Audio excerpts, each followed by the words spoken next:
Assalamualaikum warahmatullahi wabarakatuh kepada murid-murid 3 Baiduri semuanya. Selamat pagi, salam sejahtera. Okey, hari ini bahasa Melayu kita akan belajar tentang mengedit dan memurnikan hasil penulisan daripada aspek struktur ayat. Okey, kita tengok apa itu mengedit, apa itu struktur ayat. Okey, jom. Okey, pada akhir pengajaran dan pembelajaran hari ini, murid akan dapat mengenal pasti kesalahan struktur ayat dan mengedit dan memurnikan hasil penulisan dari aspek struktur ayat. Okey, untuk hari ini kamu akan dapat dua benda. Kamu dapat kenal pasti kesalahan dekat pada ayat tu. Kemudian kamu dapat edit. Apa itu edit? Dan memurnikan. Apa itu memurnikan hasil penulisan? Okey, jom. Okey, mengedit dan memurnikan hasil penulisan dari aspek struktur ayat. Kita tengok apa itu edit. Okey, edit ni adalah yang bermaksud mencari atau memperbaiki dan memperbetulkan kesalahan. Edit ni kita tengok contohnya kita buat suatu contoh binaan. Binaan kita guna Lego. Kita buat binaan, kita tengok macam mana kita dah siapkan satu binaan. Kita tengok macam mana lagi nak kukuhkan supaya tidak jatuh. Jadi kita lihat, kita cari, kita nak edit yang mana ni, kita nak ubah yang mana. Kita tengok kesalahan kita dekat mana. Okey, lepas tu kita perbetulkan dia. Macam mana kita nak bagi lagi kukuh. Okey, faham? Itu contoh gambaran. Okey, untuk bahasa Melayu ni, edit ni bermaksud mencari dan membaiki dan memperbetulkan kesalahan. Kesalahan pada mana?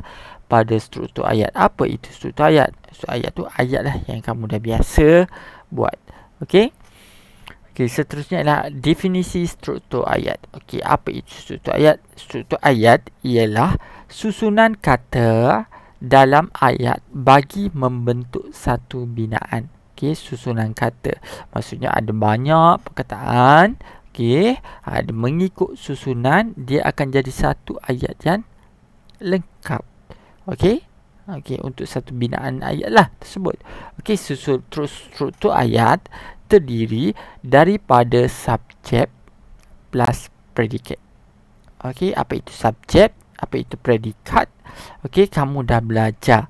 Okey, benda-benda ni hanyalah untuk peringatan kamu saja. Okey, subjek dan predikat struktur ayat ni mesti ada subjek dan predikat. Kalau subjek tak ada, predikat tak ada, atau subjek ada, predikat tak ada, ataupun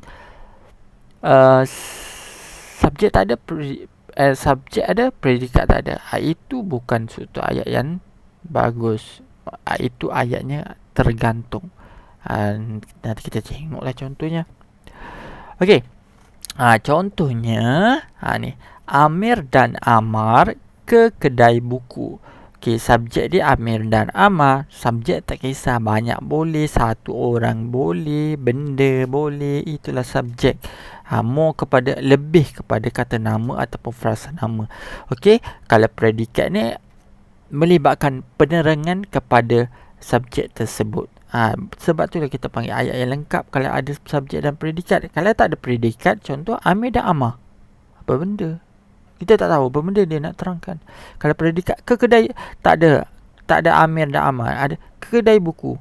Siapa yang ke kedai buku? Itu maksudnya struktur ayat. Okey, faham? Okey, bagus. Okey, seterusnya, contoh seterusnya ialah budak itu comel. Ini subjek. Budak itu, predikat comel. Okey. Kalau tak ada subjek, comel. Apa? Tergantung lah ayatnya. Kalau budak itu. Okey, faham? Okey, good. Okey, seterusnya kesalahan struktur ayat ada 3. Okey, ada 3 kesalahan struktur ayat. Kita tengok 3 tersebut. Yang pertama ialah ayat tergantung. Apa itu ayat tergantung?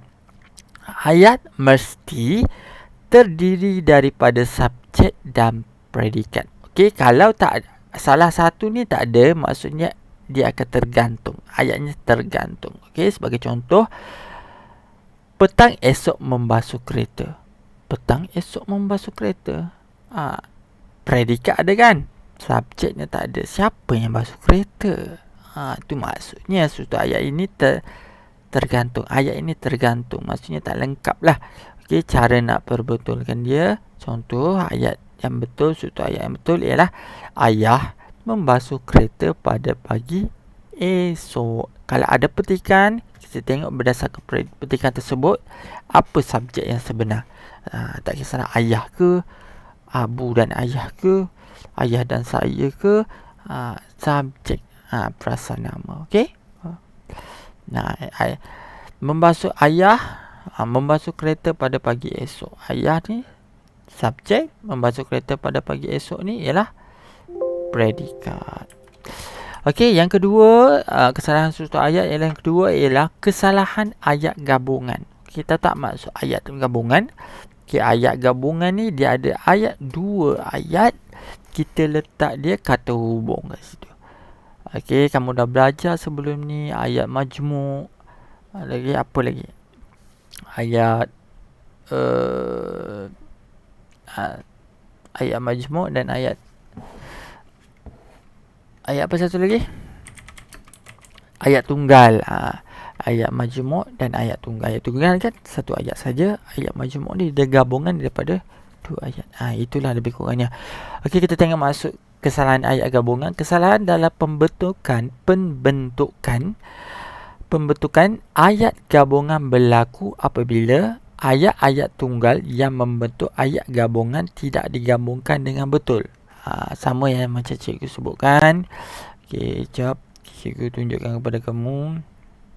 Okey, ayat-ayat tunggal. Ayat-ayat tunggal ni, ayat-ayat tunggal maksudnya ada 2 atau 3 ayat tunggal. Contoh, saya ada buku. Kalau saya ada buku, saya ada bola. Kalau ayat tunggal tu digabungkan, dia akan jadi saya ada buku dan bola. Dan tu kata hubung. Faham? Yang ni kita dah belajar tau.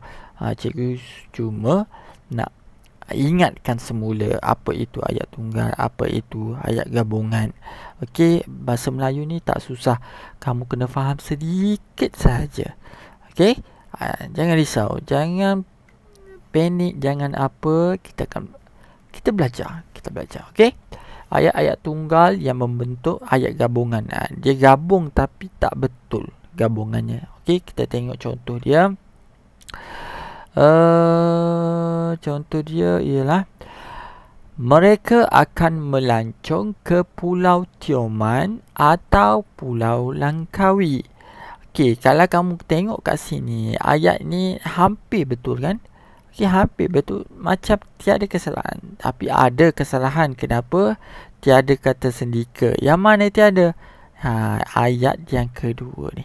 Selepas kata hubung atau ke Pulau Langkawi. Dia tak boleh. Mereka akan melancong ke Pulau Tioman atau Pulau Langkawi. Okey. Ke, kalau melancong mesti ke Pulau Tioman atau ke Pulau Langkawi. Maksudnya ke ni pergilah. Okey. Okay, kalau atau Pulau Tioman ni, Pulau Tioman macam tu. Okey. Kenapa? Sebab dia kesalahan. Lebih kurang macam tu lah. Okey, kita tengok ni pembetulan ayatnya ialah mereka akan melancong ke Pulau Tioman atau ke Pulau Langkawi. Ini kita tengok struktur ayat dia ada yang tak betul, kurang tepat. Jadi kita perbetulkan. Itu maksudnya murnikan ayat, edit ayat. Edit ayat ni maksudnya kamu cari kesalahan, kamu betulkan. Tak susah pun. Kamu tengok ayat tu salah, kamu betulkan. Okey, kamu jangan risau sekiranya ayat kamu berbeza.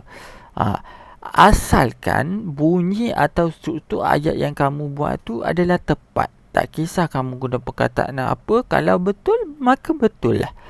Okey? Jangan risau. Okey, kesalahan struktur ayat seterusnya ialah tidak betul susunan ayat. Okey, perkataan semua ada, subjek dan predikat ada, cuma susunannya macam pelik. Contoh saya suka baca buku. Buku suka oleh baca. Buku suka baca saya. Betul tak? Buku suka baca saya. Salah lah, susunannya tak betul. So, maksudnya kat situ lah susun ayatnya salah. Jadi kamu betulkan. Dengan betulkan macam mana? Saya suka baca buku. Macam tu.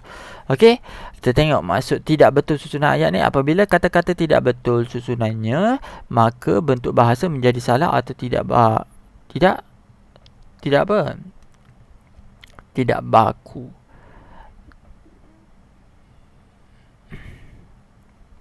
Okey, tidak baku. Tak maksud tidak baku ni lebih kepada bahasa yang digunakan lah. Menjadi salah. Tidak baku ni tidak sesuai, lebih kurang macam tu. Pelik lah maksud dia. Okey, faham? Okey. Jangan risau. Tak susah pun. Okey, contohnya itu pen dakwat sudah habis. Pelik kan? Itu pen dakwat sudah habis. Tidak betul sebenarnya. Mana yang betulnya? Cuba kamu buat. Okey. Cikgu bagi dalam 5 saat. Cuba betulkan ayatnya. Okey, 1. Okey, dah fikir. Okey, kita tengok.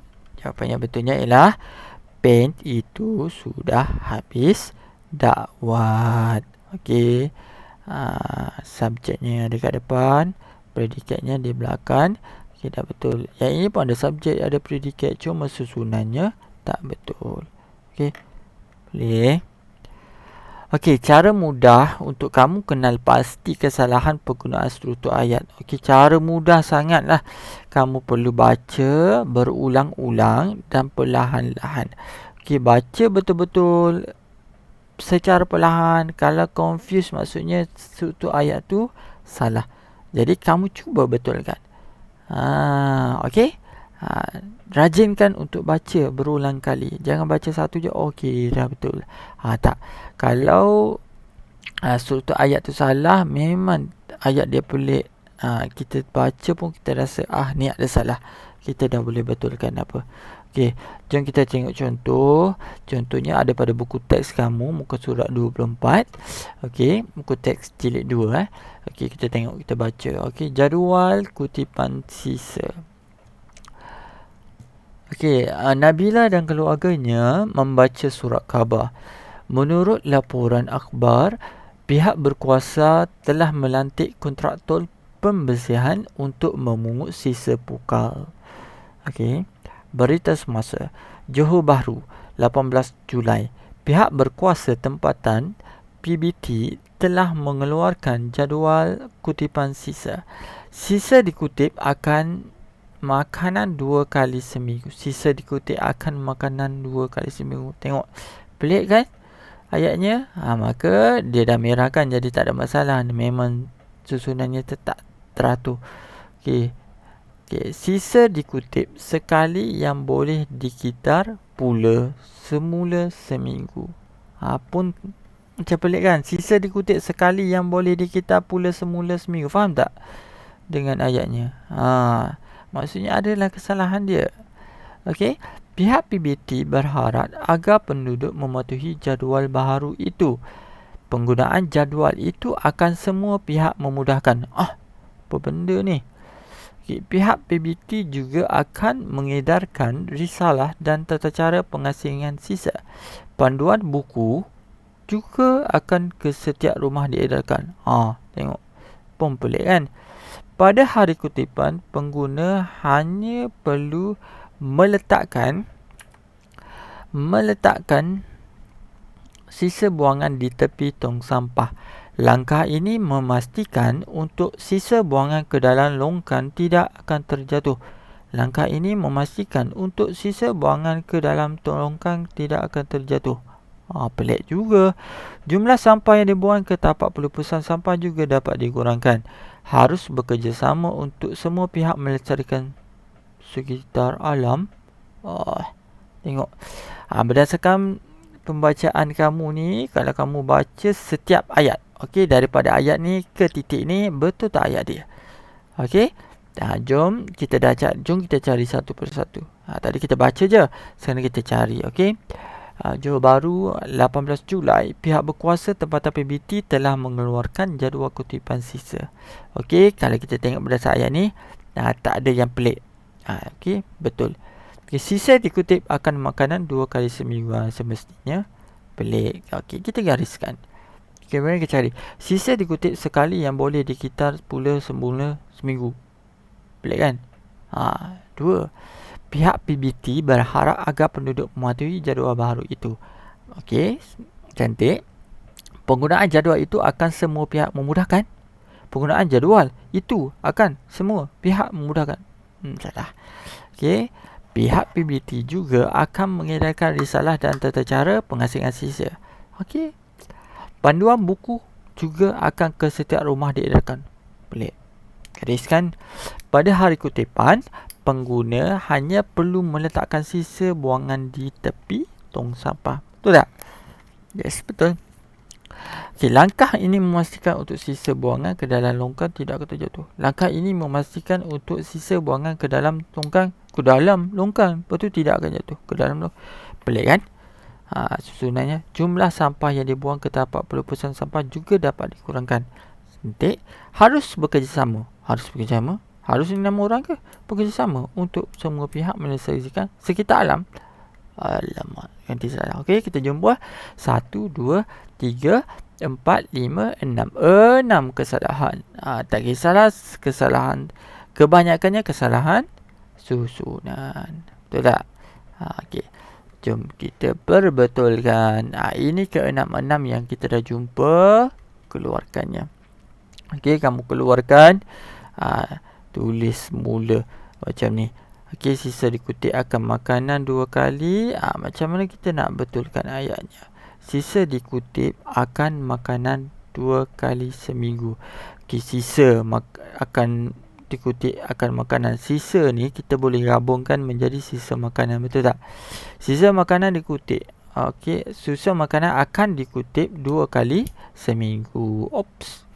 Sisa makanan akan dikutip 2 kali seminggu. Tulis kat sini. Okey, sisa dikutip sekali yang boleh dikitar pula semula seminggu. Astagfirullahalazim. Pelik kan? Okey, ayat yang betulnya macam mana? Sisa yang boleh dikitar semula. Sisa yang boleh dikitar semula dikutip sekali seminggu. Okey, boleh. Kamu baca berulang kali.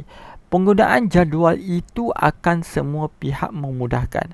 Penggunaan jadual itu akan semua pihak memudahkan. Baca berulang kali. Penggunaan jadual itu akan semua pihak memudahkan. Semestinya salah lah.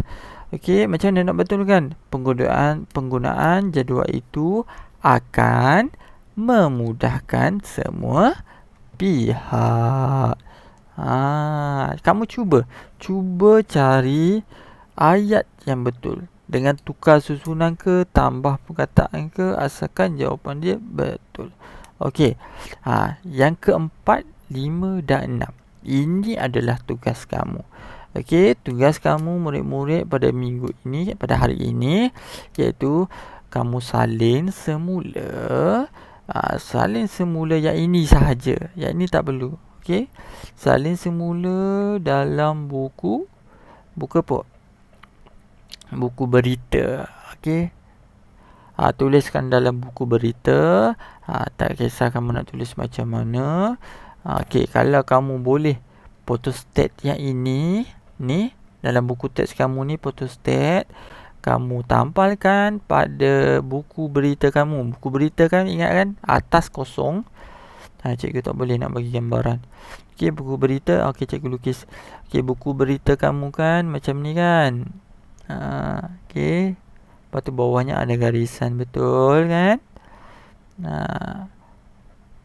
Okey, kalau kamu ada mesin printer atau photostat, kamu photostat yang ini, kamu tampalkan dekat atas ni. Okey, hari, tarikh jangan lupa. Okey, lepas tu tajuk. Okey. Tampalkan. Kalau tak ada masalah tak apa, jangan risau, tak perlu tampal. Okey, tak perlu tampal. Okey, seterusnya kamu buat ni yang ini, tulis semula. Oops. Okey, tulis semula yang ini, suatu ayat yang salah, sisa dikutip, akan makanan 2 kali seminggu, semua ni. Kemudian kamu salin je jawapan yang betul ni. Yang 3 ni kamu buat. InsyaAllah cikgu akan tanda. Okey, cuba buat. Cuba baca perlahan-lahan. Panduan buku juga akan ke setiap rumah diedarkan. Panduan buku. Betul ke panduan buku? Sepatutnya apa? Okey, fikir sendiri. Cuba buat sendiri. Dan tulis sebelah sini. Okey? Boleh? Itu saja tugasan kamu untuk hari ini. Okey. Okey, itu sahaja daripada cikgu. Cikgu harap kamu dapat menyiapkan tugasan ini dengan baik. Okey. Sebarang masalah boleh bertanyakan kepada cikgu. Okey, cikgu harap kamu dapat buat yang terbaik lah. Okey, baca perlahan-lahan. Kenal pasti yang mana salah susunannya. Cuba jaya ayat. Baca. Kamu tulis tu, kamu baca semula. Betul tak ayat kamu? Kalau ada salah, kamu tengok salah yang mana. Macam tu je. Tak susah. Okey, cuba je. Okey, itu sahaja daripada cikgu. Semoga terus cemerlang, gemilang dan terbilang. Okey, doakan COVID-19 akan terhapus.